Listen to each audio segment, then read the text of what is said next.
അസ്സലാമു അലൈക്കും വറഹ്മത്തുള്ളാഹി വബറകാതുഹു. നബി സല്ലല്ലാഹു അലൈഹി വസല്ലം തങ്ങളും അബൂബക്കർ സിദ്ദീഖ് റളിയല്ലാഹു അൻഹു ചെറിയ പ്രായത്തിൽ തന്നെ വലിയ കൂട്ടുകാരായിരുന്നു. ചെറിയ പ്രായത്തിൽ തന്നെ നബി സല്ലല്ലാഹു അലൈഹി വസല്ലം തങ്ങളെ മക്കയിൽ അറിയപ്പെട്ടിരുന്നത് അൽ അമീൻ എന്നുള്ള സുന്ദരമായ നാമത്തിലാണ്. ആരിലും വിശ്വസ്തനായിരുന്നു നബി തങ്ങൾ. അങ്ങനെ ഇരിക്കെയാണ് നബി സല്ലല്ലാഹു അലൈഹി വസല്ലം തങ്ങൾ സത്യപ്രബോധനവുമായി രംഗത്തേക്ക് വരുന്നത്.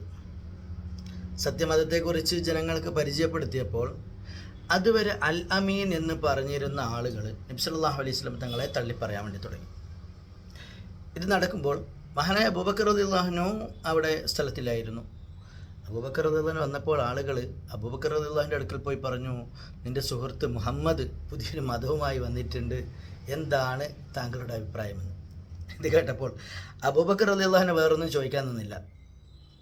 നേരെ നബി സല്ലല്ലാഹു അലൈഹി വസല്ലം അടുക്കൽ പോയിട്ട് പറഞ്ഞു, നബിയെ, ആ സത്യവാചകം എനിക്ക് പറഞ്ഞു തരിക,